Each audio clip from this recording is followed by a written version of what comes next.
जय श्री कृष्णा दोस्तों, स्वागत है हमारे चैनल क्विक नॉलेज में। आज हम बात करेंगे एक ऐसे व्रत की जिसमें एक पत्नी ने अपने पति को यमराज से भी वापस ले लिया और इस चमत्कार का साक्षी बना वट वृक्ष। जी हाँ, हम बात कर रहे हैं वट सावित्री व्रत की। जेठ मास की अमावस्या को वट सावित्री व्रत रखा जाता है। कहीं कहीं महिलाएं इस दिन व्रत रखती हैं तो कहीं कहीं सिर्फ वट वृक्ष की पूजा की जाती है।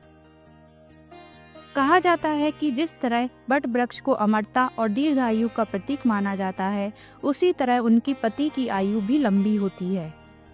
आपको बता दें कि इस दिन सावित्री ने इसी वृक्ष के नीचे अपने पति के प्राण यमराज से वापस लिए थे। इस व्रत के माध्यम से महिलाएं अपने वैवाहिक जीवन की सुख समृद्धि और पति की लंबी उम्र की मंगल कामना करती हैं। तो आइए सबसे पहले जानते हैं वट अमावस्या तिथि और पूजा का शुभ मुहूर्त।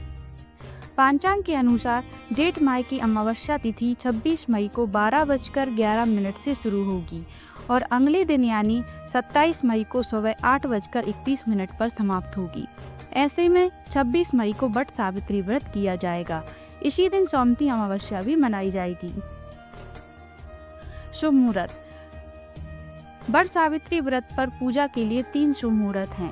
सुबह 8:52 से लेकर 10:25 तक, सुबह 11:51 से दोपहर 12:46 तक अभिजीत मुहूर्त, दोपहर में 3:45 से 5:28 तक। चलिए अब जानते हैं वट सावित्री व्रत की विधि। इस दिन सुबह जल्दी उठकर स्नान करें और सूर्य देव को अर्घ्य दें। इसके बाद बरगद के पेड़ के नीचे सावित्री और सत्यवान की प्रतिमा को विराजमान करें, पेड़ पर जल अर्पित करें और फूल, फल और मिठाई समेत आदि चीजें चढ़ाएं। इसके बाद दीपक जलाकर आरती करें। रोली बांधते हुए पेड़ की सच्चे मन से परिक्रमा करें। वट सावित्री व्रत कथा का पाठ करें। इसके बाद वैवाहिक जीवन में सुख शांति की प्राप्ति के लिए कामना करें। इस व्रत में अन्न और जल का त्याग किया जाता है। चलिए अब जानते हैं वट सावित्री व्रत में हमें क्या खाना चाहिए और क्या नहीं। व्रत के दौरान क्या खाएं?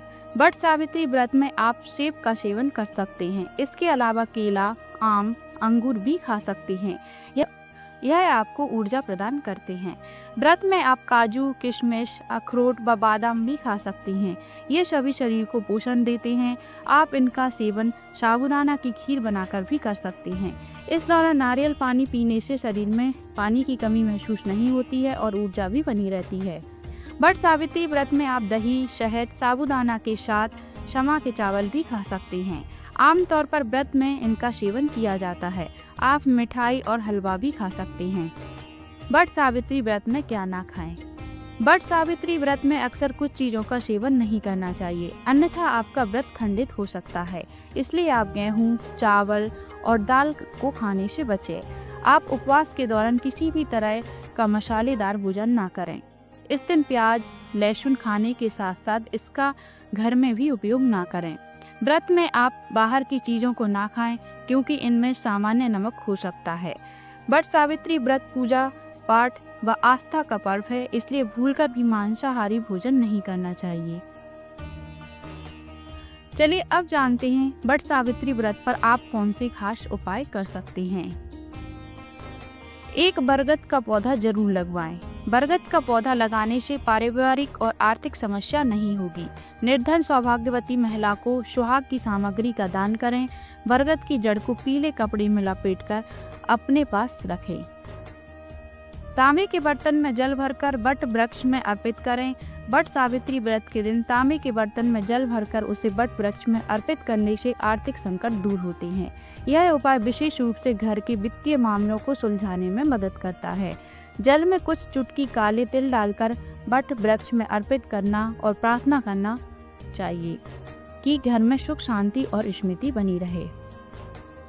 घर में हल्दी और चंदन का उपयोग करें। वट सावित्री व्रत के दिन घर में हल्दी और चंदन का उपयोग विशेष रूप से करना चाहिए। यह उपाय घर में सकारात्मक ऊर्जा और स्मृति का वास करता है। हल्दी और चंदन का प्रयोग घर के हर कोने में करें, खासकर पूजा स्थान पर। यह उपाय घर की वित्तीय स्थिति को बेहतर बनाने में सहायक होता है। आर्थिक तंगी से मुक्ति पाने का उपाय। घर परिवार में कर्ज जैसी परेशानियों से मुक्ति नहीं मिल पा रही है तो वट सावित्री व्रत के दिन माता लक्ष्मी को पीले रंग की 11 कौड़ियाँ अर्पित करें। यदि पीली कौड़ियाँ लाने में सक्षम नहीं हैं तो सफ़ेद कौड़ियों पर हल्दी लगा सकती हैं। ऐसा करने से आपकी सभी परेशानियां जल्द दूर हो जाएंगी। चलिए अब जानते हैं किन चीज़ों के बिना अधूरा है वट सावित्री व्रत। वट सावित्री व्रत की पूजा के लिए कच्चा सूत जरूर चाहिए। इसे 7 बार परिक्रमा करते हुए बांधना है और फिर इसी धागे को गले में धारण करना है। इसके अलावा भीगे हुए चने, तिल, पूरी, हलवा, गुलगुला, कलश, सोलह श्रृंगार की सामग्री भी जरूरत होगी। इस दिन सामग्री के बिना वट सावित्री व्रत अधूरा माना जाता है। सिंदूर, कलावा, जनेऊ, सुपारी, चावल, गंगा जल, काले तिल, आम के पत्ते, पंखा, दीपक, फूलमाला, चावल को भी पीसकर हल्दी मिलाकर रखें। इससे आपको थापे लगानी हो और हल्दी मिले इस मिश्रण से सूत के धागे की 8 बार लपेटकर माला बना लें। पुए के अलावा बरगदा बनाते हैं जो टाइट आटे के गुलगुले की तरह होते हैं।